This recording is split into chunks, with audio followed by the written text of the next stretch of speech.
Hey Kevin, how's it going, man? It's good, bro. Yeah, Parents getting old. Got to step in and take care of them, and that's just what I got to do. They took care of me when I was a kid, so now I have to take care of them. I have to pay my dues now, so that's pretty much all I've been doing.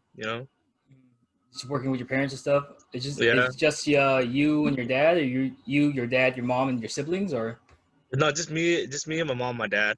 I have mm, my nieces and nephews over, but just because school hasn't started, all this pandemic going on, so they're home. So mm, I'm just helping them out. My brother works, so kind of taking care of them as well too. So it gets tough, a lot of yeah, things on my shoulders. So, but it's better me than someone else, So that's how I see it. mm. Uh, well, how you been? It's been good. Not just see how you're doing. You know what I'm saying? It's been a long time ever since high school kind of got out of touch, and it's been a minute. Yeah, Definitely, um, definitely us being a knit group in high school. Everybody just kind of fell apart. But this is how life is. You know what I mean? mm, As we get older, we gotta handle our thing, handle our situation, and you know all we have each other is on social media, but that's either a happy I'm saying happy birthday, or I'm saying how you doing, and it's something very simple, and then that's yeah. it. But Well, that's just what life is. It's yeah. hard to really maintain a lot of relationships when you're just getting older because you kind of run out of time, and Hmm. that's essentially the biggest currency when you grow up is time. Of Yeah. course, money rules the world, but time Yeah. is the most important thing. Without time, you don't have time to work. You don't have time to do things that you want to. You don't have time to take care of your folks and stuff. But a good thing about social media, it does keep a lot of people close, or Oh yeah, it it does. helps us keep in touch, Yeah. and it gives us a glimpse of each other's lives, even though we're not in it That's consistently like true. how we used to be. Yeah. And speaking of social media, I saw that you posted a video about your dad telling a story, but Yeah. So all of my relatives, they like hearing stories from my father. My brother and sisters, they want me to start recording his stories you know um before it's his time, so mm, I just brought up a camera and just like, hey, I told him to tell me his stories, because when we were kids, we kind of like, all right, dad's telling us a story, but it was just one ear out the other, mm, so now it's kind of like, oh shit, we got to really focus on our culture and where we came from, and know these stories so we can pass it on to our next generation. So that's what we were doing. Well, going back to it, that's what they wanted me to do, and kind of show the next generation my dad's, stories, where we came from, and kind of just teach them, you know, who we are, mm, So that's what we want to do. So my dad has tons of stories. He's a storyteller, and yeah. everybody comes by, and then everybody wants to hear his stories. But after his stroke, he repeats a lot of things, and it Mm, gets difficult. So might as well, you know, seize the moment and record everything now mm. as much as I can. Yeah, so can you actually tell me the story that you posted a video of on Facebook? Obviously, I can't speak Hmong, so Yeah. I So the story. it's I can't understand. Also, for those who don't know, Hmong is spelled with an H. Yes, Hmong. Yes, and When we were kids, it was Hmong. We the always would Hmongs, make fun dude. of. You know what I mean? Yeah, yeah. One of our buddies, his name was Hmongster, so Yeah. it's crazy, dude. Hmong, it definitely confused a lot of people Oh when yeah. you tell them how to spell Hmong. But And then when we tell people, "Oh, we're Hmong," they're just like, "What's that?" I never heard of that before. Mongolians, Yeah, that's what they say. "Oh, you're Mongolian?" I'm like, "No." So you're Asian. You're Chinese. I'm you're like, Chinese. "Oh, You're the enemies in Ghost of Tsushima. yeah." You Genghis Kong. No. But yeah, sorry. Go ahead. Your story. But that story that my dad told was it was my dad's father's brother. So back in Laos, where they were from, Mm, he there's a, how back then we used to be shaman. We're Christian now, but back then it's shaman, so it's all spirits. So there was like a tiger spirit that will come and take the most talented, the strongest. Um, just they try to find people with talent and take him into like the underworld. You know, it kind of seems like an anime story too, but it's true. You know, so he was called a Jusha, means like a tiger king. You know, so he came and seen my uncle. It's Wait, crazy. Like, seen I like just thought when you said Tiger King, I was like Joe Exotic Tiger King.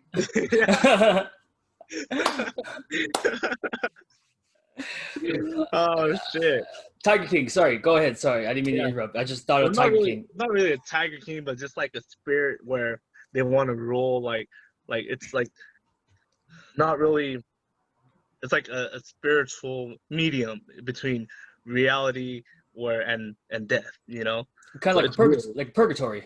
Yeah, like purgatory. You Purgatory. know, Yeah. so, like that. So he seen my uncle. So my dad was saying that regular people can carry a bag of salt, like just one bag of salt, and that's really heavy for a normal man. But my uncle could carry, or not my uncle, but my grandpa, so my grandpa's brother, so pretty much my Mm. grandpa, can carry three of those. So the whole village was like, "Oh, look at this man, he's so strong and he can do all this stuff." And so that purgatory realm, he like heard of that, and then that next week they came and get him. They came and pretty much he died. All of a sudden, he was good health and already died. But yet, so they wanted him to go and take over that purgatory, like spiritual world, where because he's so strong, and but he didn't want to leave. He didn't want to leave that he didn't want to leave the real world. So he becomes a tiger.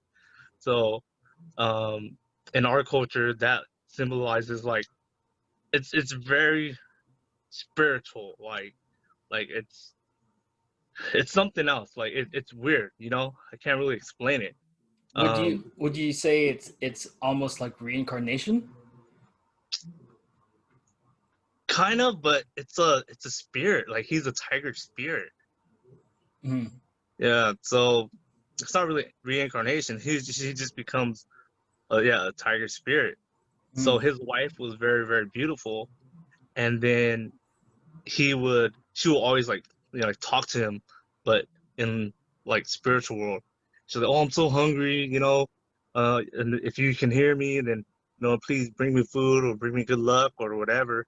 And then next morning, boom, she opens the door, hella meat, hella like stuff where it's just right here piled all over her front door. So she knows that it's him.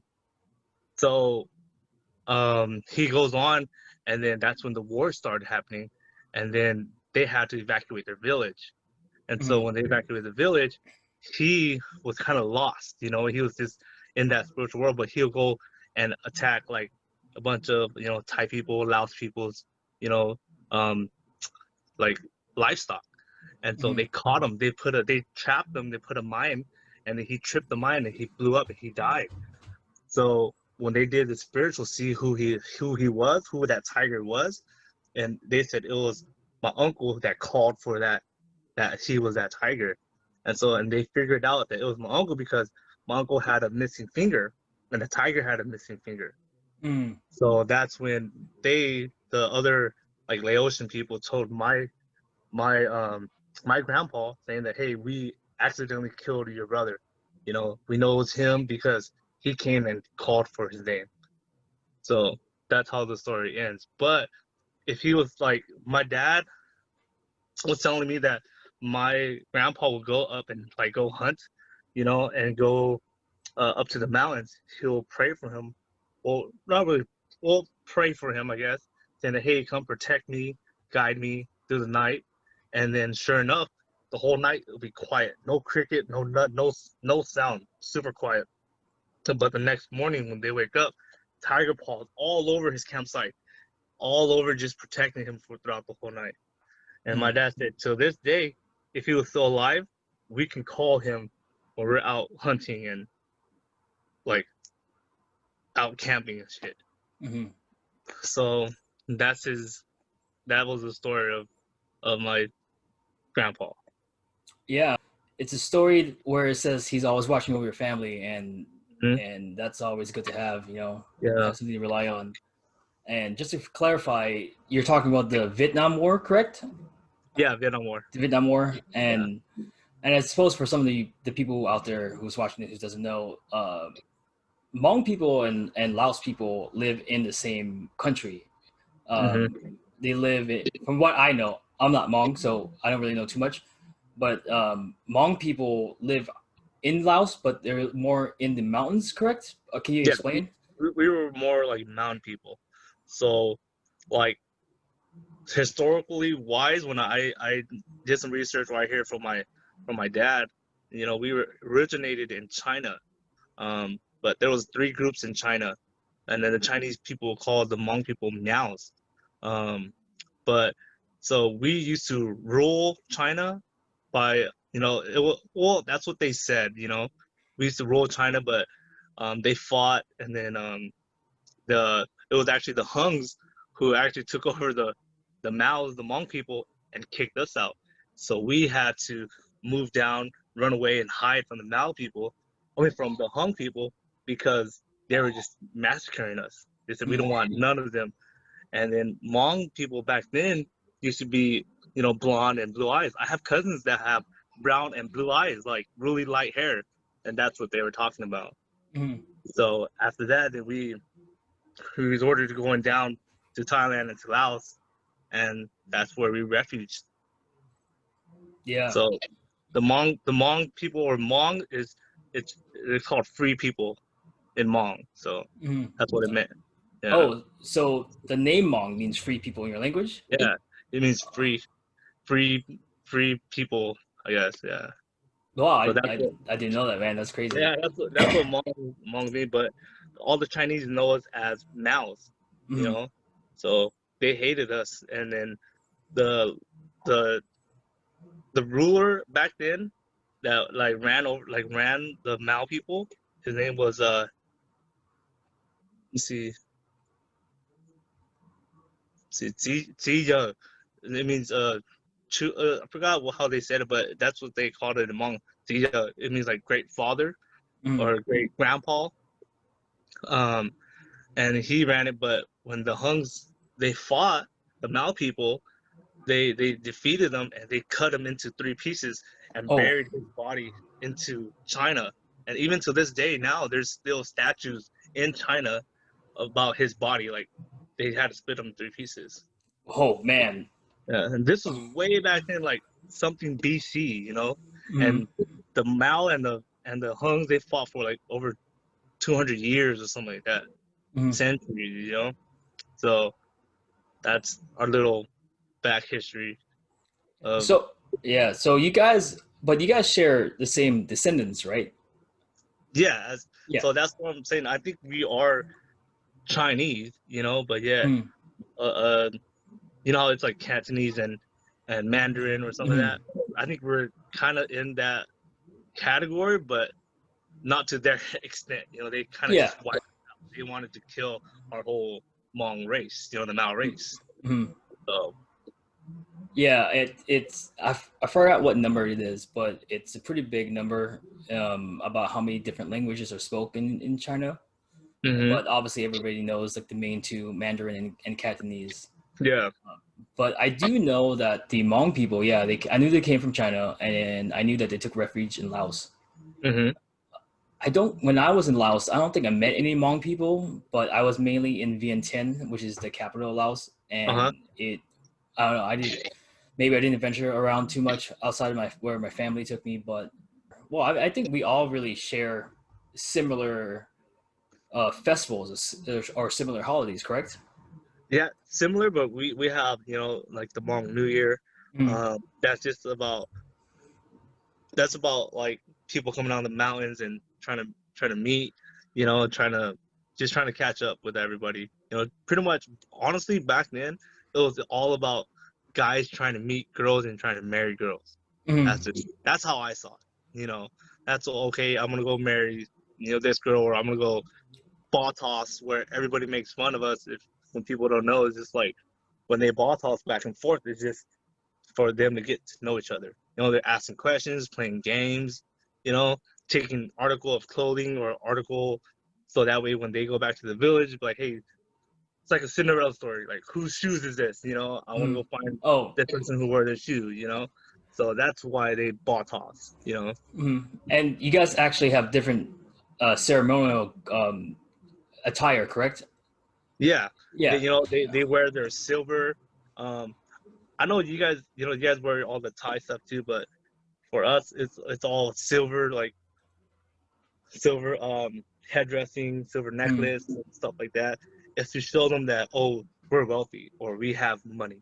You Mm. know, even though we don't, we're poor, but that's what they had to show off. You know, like, hey, they're a wealthy family. You Mm. know, so that's what all the shiny money and all this stuff is. Yeah, yeah. And when's your guys' New Year? What month is it? It's in December. December? Yeah, it's in December. Because I think Lunar New Year is in February, right? Yeah, yeah, we Chinese don't. New Year. I believe so. I think it's in February or January, February, early in the year. And then I know for Thailand, the Water New Year is in March or April. I'll find it. I'll put it on the screen. Yeah, Um, yeah. but And yeah, they said that huh? water felt amazing though. I wanted Yeah, to go. Yeah, they said that it's amazing, and they just splash water. Everybody's having fun, and yeah, mhm. definitely got to go check that out. Yeah. I know a lot of tourists goes there now. When I was in Thailand and Laos, I missed the festival by 1 week. Oh snap! So Yeah. it sucks. My friend Coco, she was able to go there. She said it was a good time. Mm-hmm. Um, I did go to a full moon party, and that was pretty fun. Full If moon party. What is that? a full moon party, it's basically Sounds erotic, if man. you ever talk to anybody about going to Thailand, one of the things they're gonna say is I went to a full moon party. A full moon party is basically a giant party on the beach in the southern islands. I think we went to Koh Phanang. Okay. That's where we went to for the full moon party, or Koh Yeah. Phanang, one of those islands. And Mm-hmm. then we basically went to a full moon party. It was a good time. It's just like a giant, almost like a giant EDC Oh shit. on the Okay. beach. There Yeah. were like 5 stages and stuff. It was good times. Definitely now more of a tourist thing because it does cater to a lot of the Westerners or just Yeah. people who don't live in Thailand, and it's a good market. It makes that town a lot of money during that time. There's a lot of vendors out there, so it's a good thing, man. It's a good time. Yeah. You know, do you have any plans to actually go back to Laos and check out some of the villages or something? Honestly, not to Laos. You know, like I've been hearing a lot of stories and saying that, you know, they don't like Hmong Americans. You know, and Mm, I one of my uncles, for instance, he got poisoned. You know, mm, when he went back there because, you know, just say you go visit your relatives back there and you give everybody else money, but just say you miss one person, he sees that, oh he doesn't like me or something, and they poisoned him. You know, so that's the reason why I don't want to go. It's fear. You know, yeah. but I do want to go. But like I told you, like we want to go to Phuket. You know, Mm, just kind of touristy place and kind of go check that out because it's a whole different environment out there. You know, and that's what I want to see. mm. Yeah. You know, I'm not gonna lie. There were times when I was in Thailand and Laos. Hmm. I kind of just went off and said I was either American or Chinese or Japanese. Like when I was clean shaven, people thought I was Chinese. When I had a Yeah, beard coming in, the people thought I was Japanese yeah. because I don't look like I'm from Thailand or Laos. Hmm. And I just think it was easier that way because if they find out that I am, you know, a little quarter Thai and mainly Laotian, they're gonna start talking to me, and I'm not fluent.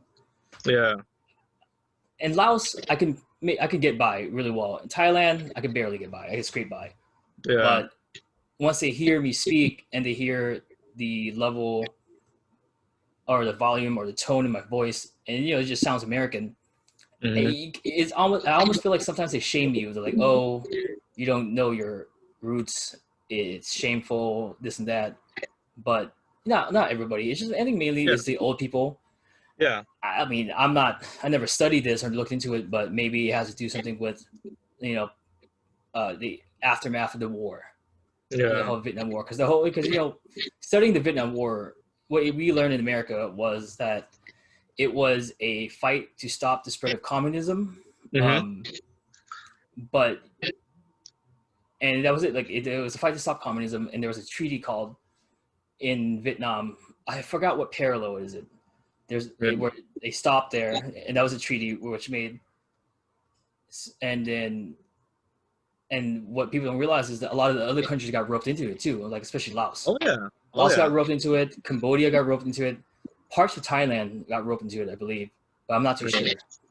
And eventually, a lot of those countries became communist, like Laos is communist. Yeah.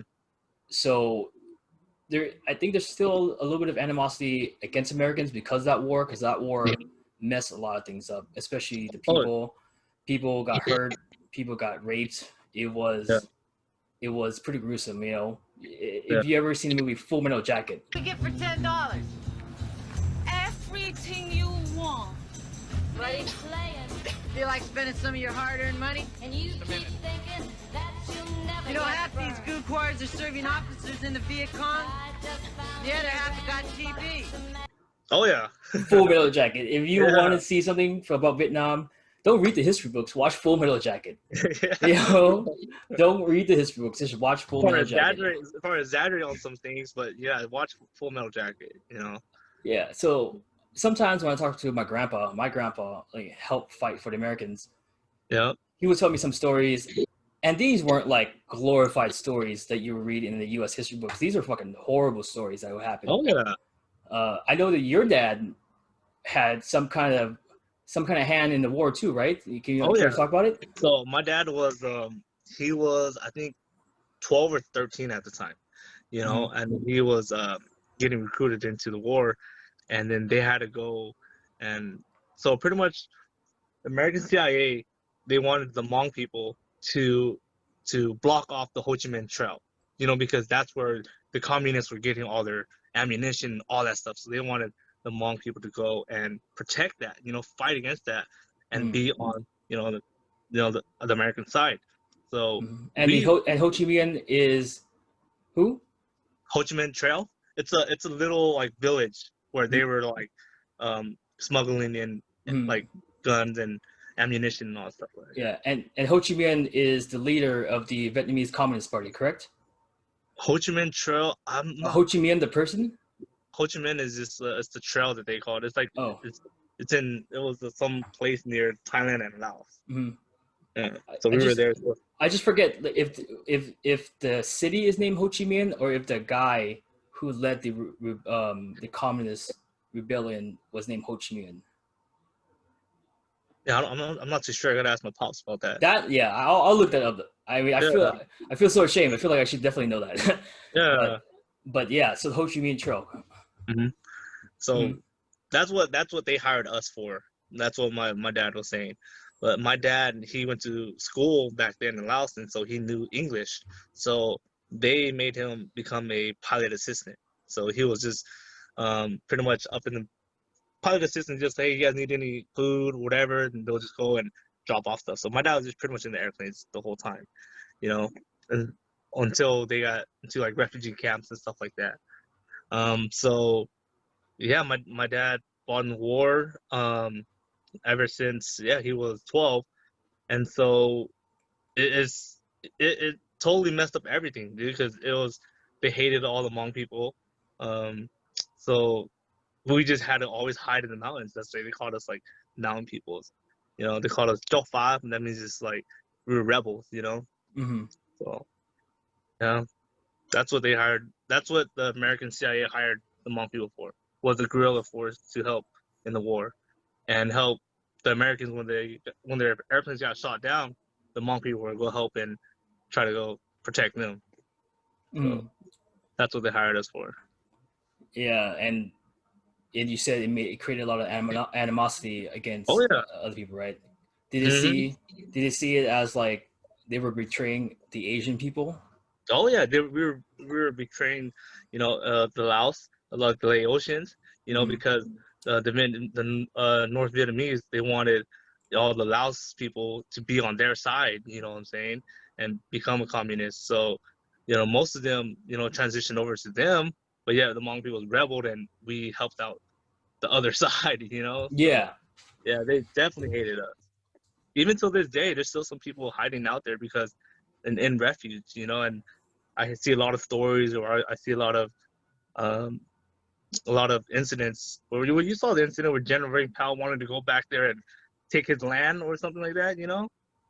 He was trying to smuggle like ammunition back over there to try to go take over, you know? It's crazy, you know? But Yeah. that's what it was, you know? And there's still reports of landmines being still Oh active. yeah, active, yeah. Yeah. That's what I heard too. Yeah, it just, it's sad, the whole Vietnam Wars incident. It's man, just even I'm not that knowledgeable about it. I just know what I know from the internet, my parents, and Yeah, whatever I read or they taught us in school. yeah, But essentially, it fucked a lot of things up, especially the land. Was it yeah, napalm? Napalm destroyed a lot of stuff too. yeah. Yeah, and See, that's why I'm like, damn, you know, I should have listened to my dad, and now I'm trying to start to, now I'm trying to start to learn all this stuff from him, you know, and listen to his stories. Yeah, but yeah, it's just trying to catch up and trying to get my, just the facts right and see what really happened, you know, out there, because he took that on head on, you know, so yeah, definitely we gotta listen to his stories. yeah. I saw, so from the pictures you sent me, which will Mhm. be on the video in here. I saw your dad wearing his military uniform with a bunch of badges and honors. Mhm. And I saw actually those other people who got fast tracked their American citizenships too. Yeah. So he helped these people get their citizenship or escape Laos. How did that So transpire? that's my mom and my Mhm. oldest brother, and my dad's so my dad's brother. They consider him my dad's brother, but he wasn't my dad's brother. We kind of My dad hid him and lied to the U.S. government saying that he was my dad's brother, but it wasn't my dad's brother. You know, because he was alone and my dad had to take care of him, and then the elderly lady was my grandma. Mhm. So that's we had to go through um, the whole refugee camp, you know, and they had to get approved. And they asked my dad, you know, were you in the war? And these pictures were like he was showing. There's a CIA agent, you know, and he was showing him like, oh, who you know these people? And then my dad pointed, hey, that's me right there. And so that's how we got to America, you know. Mhm. And he's just like, okay, bring your immediate family, you know, go get them. And so my dad had to go back to the village where they were camping out and had to take them cross the Mekong River, um, and had to go back to the camp. Yeah. And how did he get to America? Was it on a plane or on a boat? On a plane, on a On a plane, plane? on a plane. Yeah, Damn. they started flying people out here. Mhm. Yeah, Oh, because to where? To to Visalia? San, no, to San Diego. San Diego. So they were flying people out to Australia, France, California, Mhm. the Midwest. They're just flying them everywhere, you know. Because Mhm. like what my dad said that um, what they told my father was win or lose the war, you guys are going to be, you know, U.S. citizens. You know, you guys are going to come over there, and we'll help you guys, and you guys help us. We'll help you guys become citizens over there. You know, bring you guys peace. That's what they promised us. That's kind of the reason why we helped the Americans instead of, you know, the communists, you know, North Vietnamese and the Laotians. You know, Mhm. so that's what they promised us. Mhm. But what was the question? Oh, Forgot. I was like, where did they fly all the Hmong people out to? And you pretty much answered it. Oh, okay. Yeah. So they Yeah, flew you guys out to San Diego, and San Diego. Yeah. so how did you guys get from San Diego to Visalia? To Marseille. So Mhm. my dad, like I said, he knows English, so he actually graduated high school in San Diego. So he found this it's called Proteus job. It was kind of like a government job where they my dad used to be a translator, you know, with like SSI and Medicare and stuff like that. So we actually moved to Porterville because Porterville at that time was starting to develop and starting to get big. So they had noticed that there's a lot of like Asian ethnicity moving into the town in Porterville. Mhm. So they called out my dad and his little group, and sent them out here. So my dad, they drove from San Diego to Porterville, and then after the interview went good, they got hired, and they started working. My dad's in like the city of Porterville. My dad's name's in there because they kind of like started up that all the Asian movement in Porterville. In Porterville? In Porterville, yeah. So that's where we came first. Then we moved to Visalia. We moved to Visalia when I was like preschool, so 6 or 7. So that's how we came to Visalia. Wow, man, I didn't know that about Porterville. So yeah, Porterville was our home for a while. We still go back there. My dad's doctor is still back there, so I always go see it, and my dad will still show me around, like, oh, this is this, and this is where we go, and Porterville's nice. Yeah. It's quiet. Yeah, it's nice. Man, that's crazy, man. So your dad came here when he was about what, 16? You said? He came after the war and all that. He came to town when he was like 17. But you know how back then they don't know their age, but they yeah. My dad was just like, I was probably like 16 or 17, 16 like moons ago. 16 high moons. Yeah, like my dad always jokes around like, hairs are barely growing from my balls, you know what I'm saying? And I'm already fucking a man, and what the fuck are you, So yeah. Well, he went through a war, so yeah. Big cojones, I guess, we go into that. Yeah, man. That's nuts, dude. But him knowing English must have been a good transition for him, right? In America? Oh yeah. Was it smooth or was it hard? Or how did he handle it? I don't know. My dad catches on really fast. So he said it was pretty easy actually. So like how you see all the kids now, from Mexico, or all the kids that don't know English, they have like a little ESL class for them, and they learn English, so my dad caught on pretty fast, so. And then my dad, after that Proteus job, like kind of it kind of just blew up and went good. My dad became a park ranger. Wow. So he became a park ranger, and then because my dad likes the outdoors, he was hunting ever since he was a kid and stuff like that. He took us hunting when we were kids, so that's what my dad wanted to do. Man, that's actually pretty cool. I didn't know your dad became a park ranger. Yeah. Was it also easy for your mom to come in? Did she speak English? It was harder for my mom, my mom didn't really.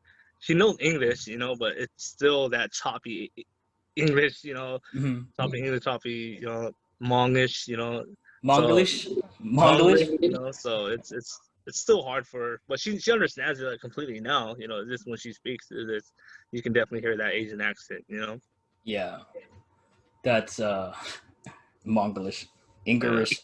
Engurlish is what it's officially called on Urban Dictionary, I believe.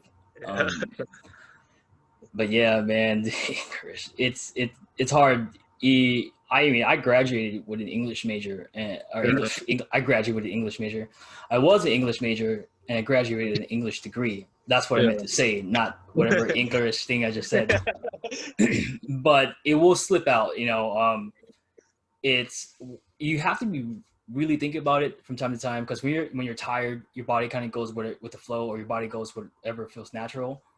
So there'll be times when I'm super tired, and I would just either slur my words or make it sound super Asian. Like this one time I was in the drive-thru, and my friends asked me what I wanted, and I was like, I want the number one. And then people were like, what'd you just say? I was like, number one. And that just kind of happens, it sucks. But I'm glad that your parents, they transitioned pretty easy, because I know that a lot of immigrants have a hard time blending in, or have a hard time adapting to American culture, especially during that wartime, because there was still a lot of animosity against Asians, even back on American soil. So what happened? Sorry. I was asked if they face any animosity or any kind of hate crimes or anything like that. Not that I know of. You know, I'm pretty sure it happened. You know, Mhm. but I'm pretty sure my dad would not want to throw that. Well, you know, we were kids. You know, he doesn't want to be like, oh, you know, this white person did this, or you know. So Mhm. he kept it, you know, very very like he kept it very, you know, DL. You know, he didn't want us to experience all that. I'm pretty Mhm. sure he's just protecting us. You know. Mhm. Yeah.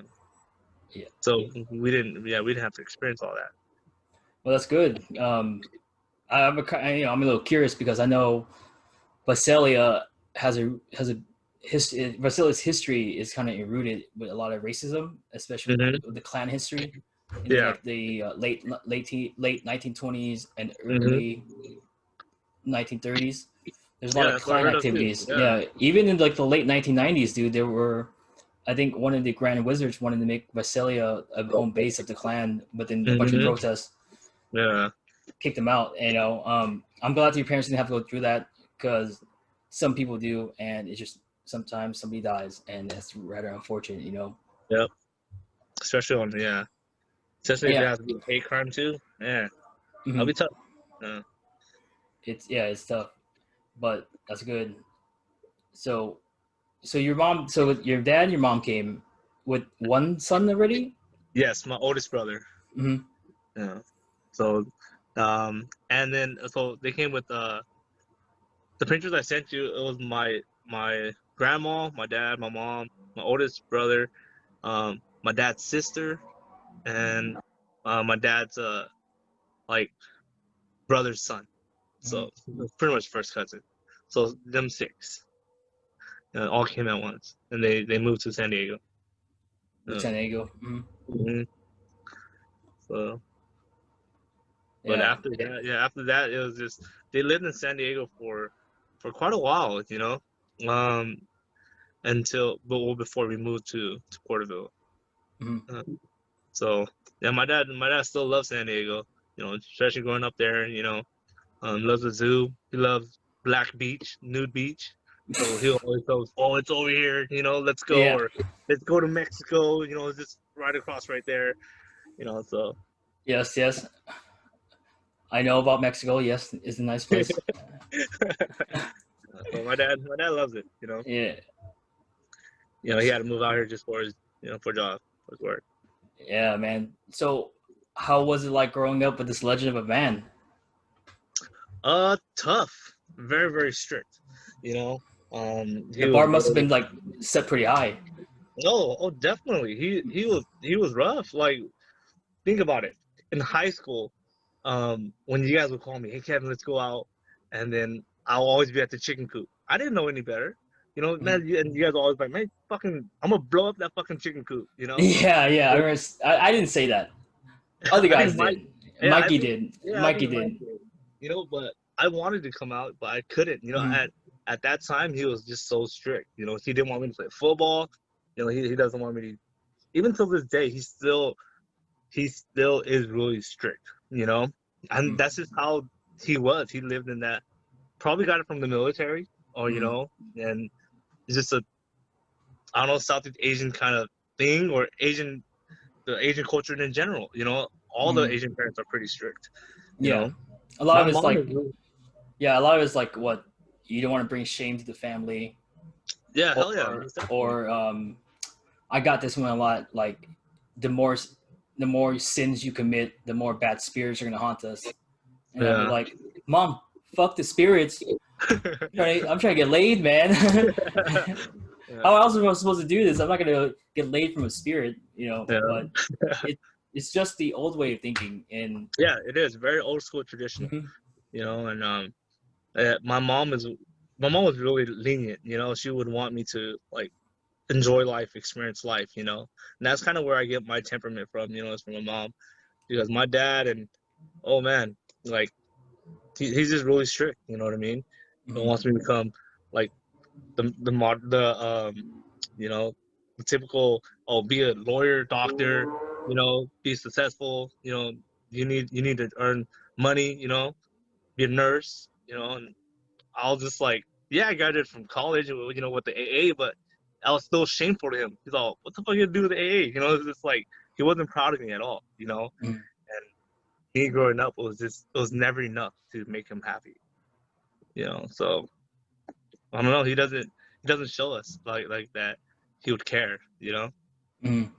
I don't know if your parents did it too, or you know what, but my Yeah. dad was great.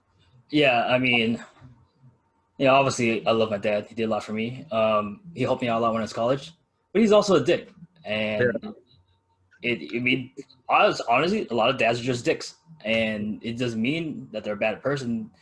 It's just kind of like how they are, especially Mhm. our parents being Asian parents. They were raised in a different time. They were raised in a different country, so they do the best they can to try Mhm. to make sure that their kids have the best future they can. And it's Yeah. sometimes it comes to at what it costs. Sometimes it costs us, costs us friends or costs us time to go do extracurricular activities. Mhm. And sometimes it costs like a smack to the face. It happens all the time. Or Yeah. the clothes hanger. That's the clothes hanger is never fun, especially plastic clothes hangers from 99-cent store. Because once that shit breaks, The fly swatters, man. Fly swatters. no, dude, the clothes hanger is the worst. Because when the clothes hanger breaks, it scratches the shit out of your skin. You know what I mean? Especially the cheap ones. Yeah. Like I'll take the metal clothes hanger over the plastic ones because that plastic one, it's like it's a risky weapon. You never know when you're gonna break skin, man.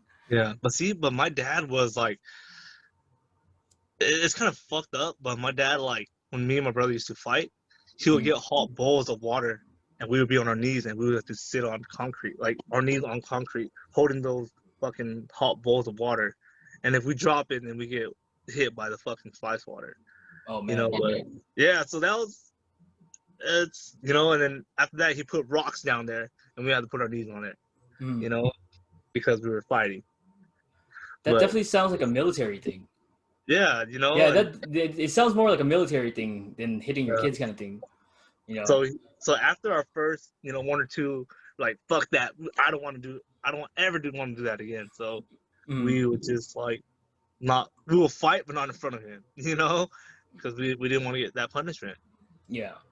Uh, Yeah, man, I totally know. Like my brother Andy and I, we always fought, and it's funny because like one time we fought, and then I ran away, and then I went to the bathroom. In my head, I was like, all right, if I'm in the bathroom taking a shower, I'm safe.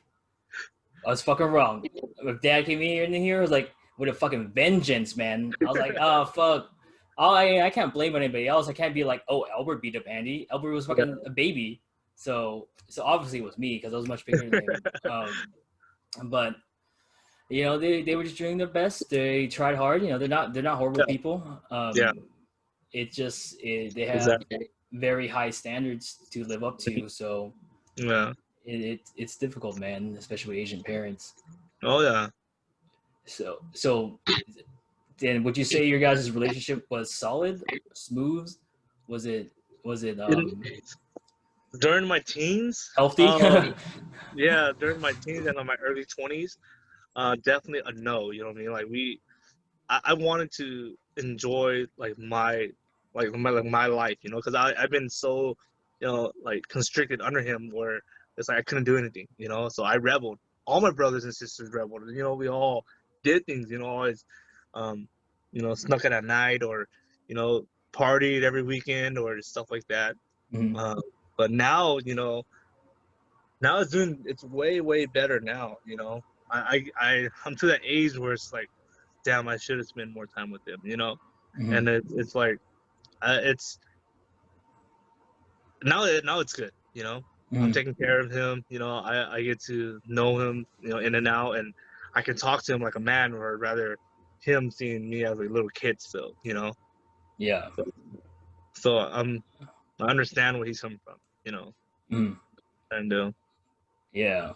It's kind of ironic, isn't it? How our parents come to this country and they want us to experience all the things that they didn't have, and then when we get older, we were like, okay, well, let's us experience what it means to be Americans. We're surrounded by American media. We're surrounded by friends of different color. We get to hear all this different stuff, and our parents still wants to bog us down with old school values or values from the motherland. yeah. And and it's just hard, you're trying to fight two different forces at once, like, and you're trying to find yourself in the middle of it. Mm-hmm. And so it's hard. And and then eventually, if our parents kept pushing us down, pressuring us, we're gonna explode, and then we just go on these. Our 20s become this blurry years of alcohol abuse, For real, it was, dude. Yeah. Honestly, it was fun, but I can't remember half the shit I done. You know what I mean? Oh yeah. It's all of a sudden it's like, fuck, I'm 30. What the fuck did I do in my life? Like shit. Yeah. So But definitely a yeah. disappointment. Yeah. Sometimes I wonder if our parents, if they would have been more encouraging, or instead of giving us the hard love, if they were able to persuade us one way or another to do something instead of trying to force us, if things would have been different? How did you feel? Do you think things would be different? Your dad was a bit more nice? Oh, most definitely. You know what I mean? Like I'll tell him all the time too. Like, why are you always yelling at me for it? He's like, I'm not yelling. I'm just trying to tell you. But my dad's voice is so loud and so, like, it's like your boss. You know what I mean? Always telling you what to fucking do. You just rebel. You don't want to fucking do it. And if he would have explained things, correctly, like, yeah, go be a doctor, go be a nurse, go be successful. Go do all this stuff. You need money to survive, or you need money to, you need a good career to, manage in the States, but it wasn't like that. It was, you become a doctor.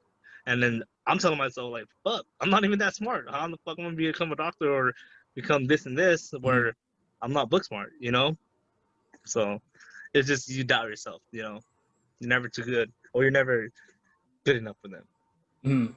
So. Yeah, and speaking from experience, it does do a number on your psyche.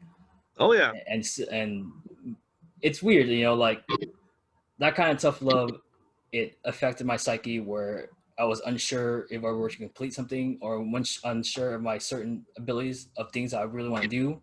Mm-hmm. But when it came to things that I didn't want to do, like tasks like with math, or just like a hard labor job or anything else, like I was so good at it, just because I through all the strict rules and how my parents conditioned me. Yeah. Even like I was watching this, I saw this meme. It was like something like, "You can't hurt me. I had Asian parents." Yeah. So it's fucking true. Like when kids try to fight me, I'm like, try to fight me. Then I had to fight off adults. I'm fucking stronger than you. I can do it. Yeah, we used to get beatings for a living. It's like, oh shit, here's my daily beating. So all right, So yeah. But well, they were like daily beatings. They were just like, let's get this out there. Our parents aren't bad people. They're old school. They're old school. I don't hate my parents for beating me. It's just what it is. And they never came home drunk and beat me. That's true. That was the one thing. They never came home drunk and beat me. They never. And whenever I got hit, it was definitely something I deserved, like stealing money, beating up my brothers, stealing money, just stuff like that. It's like that's what it is. Yeah, let's all agree on that before people get kind of crazy. Yeah, they're all like, "Fuck, man, the parents are so mean." You know what I mean? Yeah, man, dude, fucking, it definitely made me tougher as a person, man. I was like, it's easier to handle your feelings in the world when you just get fucking berated at home.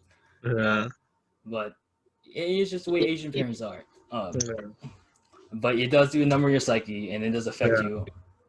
So what did you want to do then? If your parents would have, if your parents would have been able to encourage you, especially your dad, what did you want to do?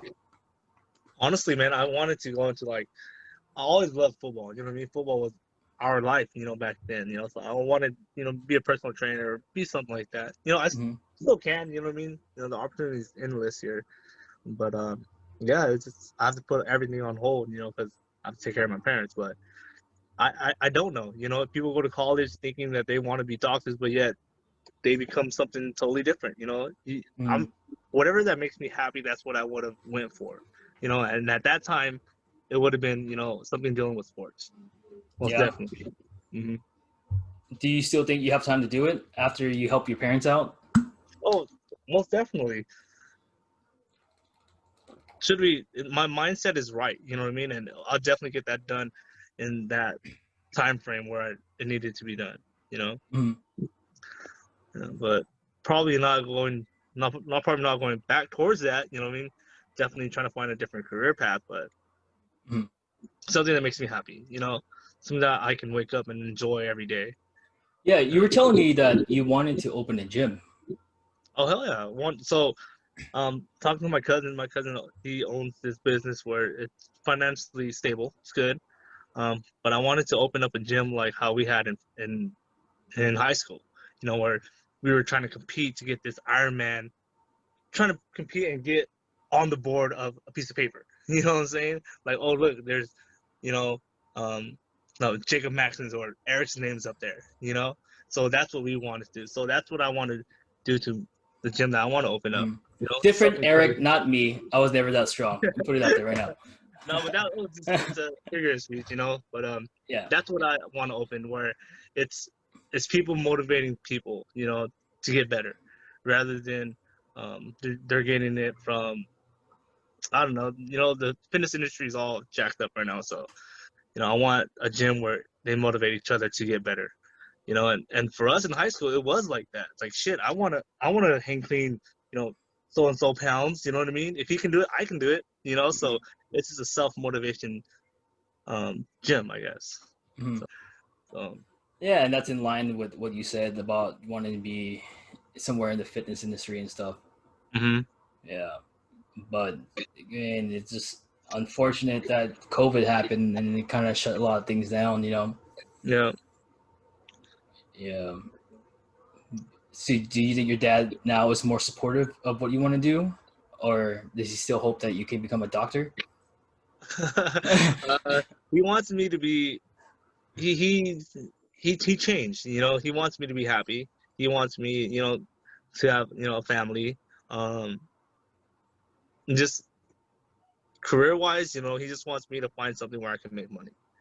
You know, so definitely a long way for him to actually like finally like is happy with what we do and like, you Mhm. know, because my dad would, I don't know if your parents are the same, but he'll compare me to other people's kids, like, oh, Oh, look oh, at this, look at so and so, they're this and oh this, man, you dude, know. we're So chess games, man. We're not chess game. We're trading cards, man. Like yeah, it's I know every parent does it where they compare their kids to other parents' kids when they get together. But especially with Asian kids, man. I think especially in Visalia because Visalia has such a small, close knit Asian community group yeah, where everybody sort of know each other. You know, they sort of it's that stereotype where every Asian knows another Asian. hmm You know, and especially Asian families where honor. I can't believe I just said that. Where where shame is a big thing. So definitely in Asian culture, kids are trophies, yeah, and parents like to show us off, man. yeah. I know. So when I got my AA degree, right, I was like, Mhm. fuck yeah, I'm gonna throw it in my dad's face. Like he's saying, you know, I can't do this shit. I'm like, oh, look what I got, dad. But he kind of just like, oh man, that's shit. You know what I mean? That's like a high school diploma. You And got I'm a like, what the B. fuck? That's Yeah, I'm not an like, what the fuck? A. B is for And bitch. so, but yeah, when people come over, they're just like, oh, my son, he graduated from college, this and this, and I'm like, what the fuck? You just like hella fucking put me down, and yeah, you're gonna go flaunt to people saying that, look at my son, you know, he's a, you know, college degree, this and this, and I'm like, I don't know, it was weird, you know. Mhm. I'm like, why are you fucking with me like that? Man, it's just the culture, dude. It's the way they do Yeah. things, man. Like the one thing about Asian dads, though, I will say, is they dish out a lot of pain, but they can't take the pain, dude. Sometimes you try to critique them, they fucking get pissed. Oh yeah. Yeah. You can't talk back because then they get hella mad. Mhm. Um, but yeah, dude, Asian parents do like to show people off, Mhm. and yeah, dude, I've had a lot of experience where like my parents would be talking about other people in front of me. I'm like, Yeah. I was like, oh well, what the fuck, man? I don't want to hear about this. Yeah. Well, my Are dad, you- he always say that every little thing he's comparing me to somebody, or like back then, and he would just be like, In Hmong, it sounds different, but in English it's kind of just like, man, you should go suck his dick because he's doing something better. Like you're not Yeah, even. dude. It Yeah, doesn't. it's weird. The In Hmong, direct. it makes sense, but in English, when I translate it, it's like, damn, man, like Eric is doing this. You know, you go suck Eric's dick because Eric is like, successful or something. You know what I mean? Yeah.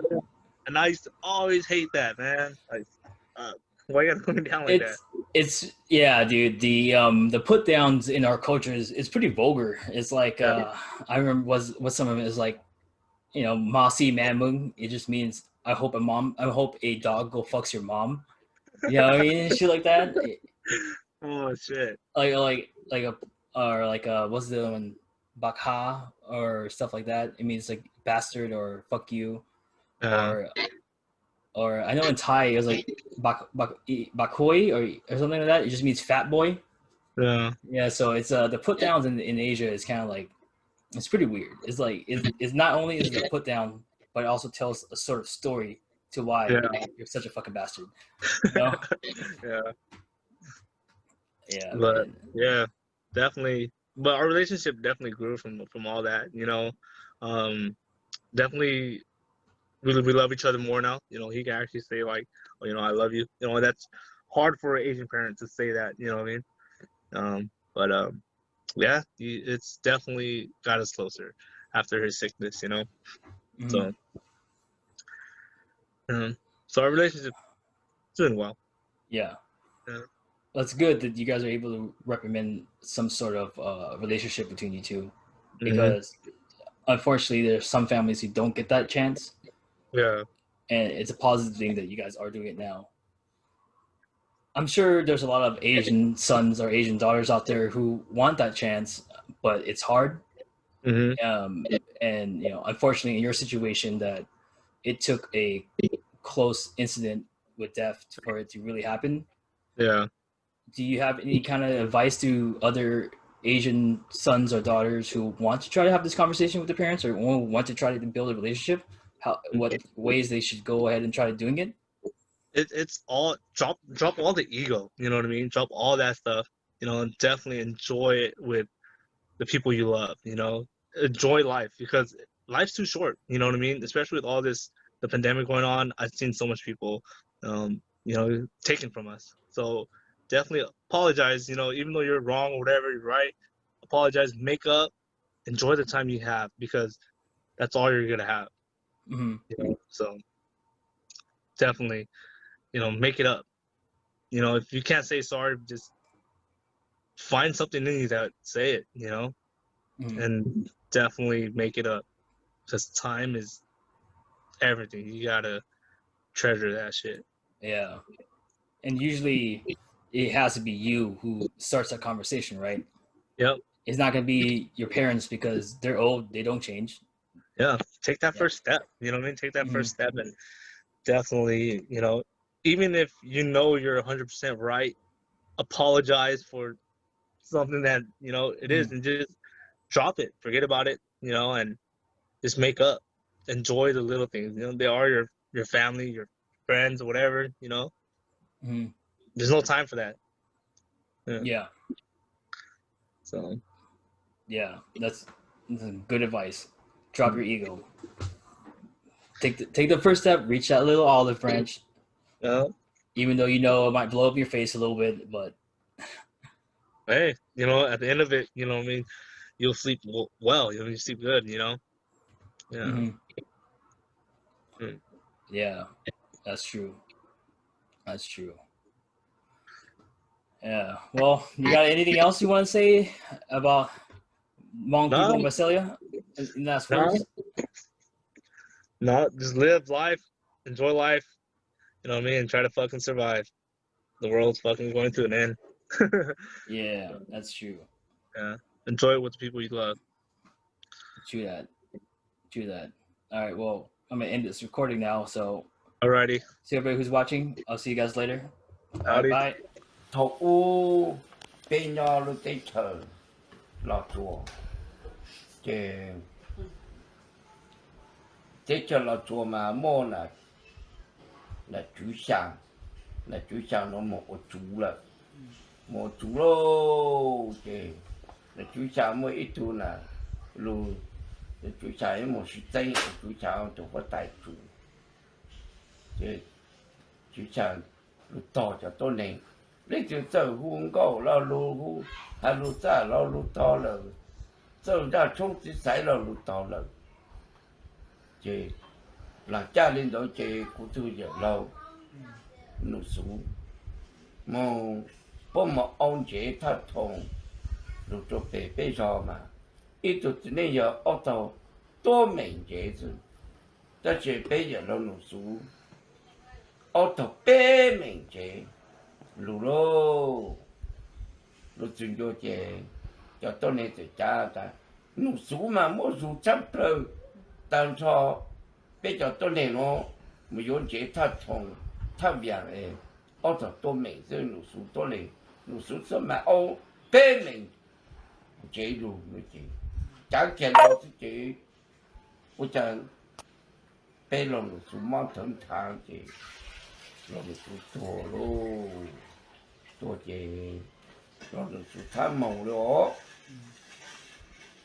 chỉ mong chế lòng nụ xuống nhỏ thấu bà tao chế chứ chế lòng nụ xuống dây chú cho mong là gì chú mong lên cho khó bé bố lòng nụ xuống nó nóng cao chế mình dùng chú chế mình tham mong chế nhỏ một chế là cha lên đó chế bố lòng nụ xuống bố khen ca lò đi mong tụ tao nhung tụ tao thì cha thì mình mua là ít chế cứ lù cho đồ ô thật chế chế này ô thái lo hả ta có nà mình khen ca cũng ca tăng ca rồi cho nó rồi mình muốn ca luôn nó thì thật chỉ cần tụ bố một sai tiền ca nhân đồ bất khởi là nó rồi ô là họ chỉ là cha đi thằng đó mà ai nói buồn dễ cũng chỉ tàu dù nữa cho là cha đi cũng dù thì cũng chỉ mặt thở của ta mi tu ở mi em mi giò hay rồi mi tôn chạy khai cho mi nữa bé lâu nụ xuống cũng chỉ lâu nụ xuống mà mong có chủ là mi mà hay rồi mi khu kẹt cũng chỉ lâu nụ xuống tuôn bề cả xí chạy mà họ mi bự thay cho họ mà cha tu mi cao khoái để chúng một ta chỉ là ta chỉ ta chỉ mi căn sơn căn thủ mi mà tu là lấy chú mà luôn cố lên nó không một lời lại đến đó mi bự đó sang được tên mà lời lại đó giờ cũng chỉ lâu nụ xuống nữa cũng chỉ lâu nụ xuống nên một chú là cái story thì thật là hà lệ tăng của hà lù nữa cái bé lâu nụ xuống một chú chứ là cha lên được chứ lâu nụ xuống nhỏ rồi ta chỉ tọt cá nó nhà làm to bé thích chờ chờ tan bé chỉ lù tầm cha bé chỉ tất cả mong bé một chú bé thích chờ năng phèn thích chờ đâu chứ mà từ bé thích chờ chỉ ở thích chờ bự sọ còn nó chỉ là bự sọ bé chỉ tao luôn năng phèn thích chờ bự sọ thì bé mong chứ ít cho nó mong cũng thành được cũng thành mình người giàu đó nó lấy yêu mình dám cái này yêu thì mong tôi sai cũng chỉ để mong tôi cái có khai cho cái bao bên mong cái là chỉ là nụ sú to là nó cũng chỉ để giàu lấy cha nhiều tụ bên nhu chè bé chờ mà tê cho chờ mà tê chè người ta có nó u chè mà tê tàu chè chỗ người to là bé muốn thầy chè đại ta nó cho tua chè chỉ chỉ một tụ tê này đại ta mà có tê lo nụ xuống tên lại giờ có tê lo nụ xuống to là cho khó nếu ổn định nhau nếu tụ chỉ tê của nếu tốt họ tờ cho nên tụi đi tệ tu ó nên là chú chứ mấy tụi đi tệ cái chế bé lòng số mà tổ họ thì ตัวหมดตัวใช้ตัวอัจเจพอตั้งเจโชว์ในตัวเจตัวมันชอบเลยเจนี่ชั่วโมงตัว finger เลยชั่วโมงตัว finger เจนี่วันเดียวเจพอมอเป็นลองสูเจอมาเตะโจเป็นลองสูตัวเขาเจเป็นตาเขารู้เจเป็นลองสูรู้ Thank you, Grandma.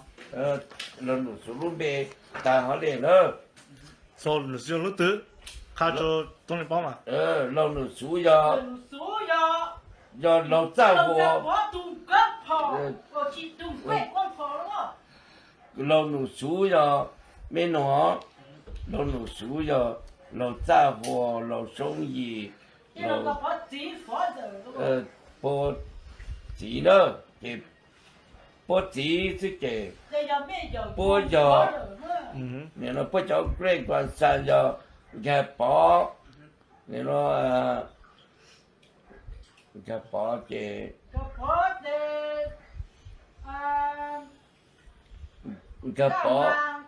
cái bỏ làm mà nó là cái bỏ cái mà giờ này nó chỉ là xây giờ nó số gì tu giờ tu thi ở tu chè tu thi bé chè giờ chỉ là bị nhiều nó nhớ sẽ cảm thấy tổ đó chỉ làm bị gì nè chỉ làm bị bố giờ chỉ chạy nông họ đó chỉ là cha lên tới chỉ cho họ chỉ là chú chỉ nhớ về sẽ cảm thấy tổ ha chú chỉ nhớ chú đó I not drink water I will drink my medicine you told God my give me later they medicine for me. I drink my own medicine. Chỉ là cha lên tôi chỉ bé lâu rồi xuống mà giờ cụ chỉ tụt ló rồi cụ chỉ tụt chỉ lâu cụ chỉ lâu chi ru tàn ra cụ chỉ bố mò cho tụt cụ chỉ nine brother. học bố chuẩn bị mà cụ chỉ vừa động giờ我只要做天意做都做天做我做那么一家做哈这是我多做我哩讲我看能别的这你多了哈这当做好当这别叫嘛别么政治里没有这当这我只要做天意这做天像这样老把做个自己自拉之后不 Uncle Jesse is there Jesse 不要当着不 Jesse 不要老把做就要都给波呢咯要当着给多给自己做自己想啊去做给要所以你chỉ chúng ta bắt đầu thích sang này, ta cũng phải hàng này cái, tụi cái yêu thì chúng ta chỉ mà bây giờ lầu gì vậy, cho mình yo, cho sinh tử chúa trồng nà đó, chúa trồng nà hay mình nà ở đó, chúa ở tu đó là chỉ một tuเลยchúa ở tu đó chỉ ở tu lũ ô bê thì nó cũng chỉ là lại do nhưng họ bút thua thì bút chỉตัวlà cái sao lại vô bên nào dùng cái nho thì cho nên hủ ăn cồn ông có phật cứ nhìn nó nhớ phải có cái của đại đi nữa cái thằng tôi mới con đây thì ít tu thì giờ lâu lồng số chế lồng cho pi lồng cho lồng số chế lồng số do lồng tung cầu lồng ra hoa lồng sáng chỉ có chế do cái lồng pi ăn cổ pi ha nếu nó ăn cổ cái bó ăn cổ này nó găm mà po bố qua phá rất đâu chỉ tàu bố cho họ trông bố lên mà bố chỉ cả một chỗ tụ nay sang lại mày qua phá chỉ bố cho trông lên bố cho chỉ được can rồi ha bố một chỉ trông tụ chỉ bố tàu cho tàn chỉ tàu ít tụ rồi lâu โอเคเด้อทางก็ฮะเด้อ chúa ha ต่อเด้อต่อเปี้ยมาเลฮาสงก็ขอกราฟพอมก็กราฟพอมแล้วลุงว่า ờ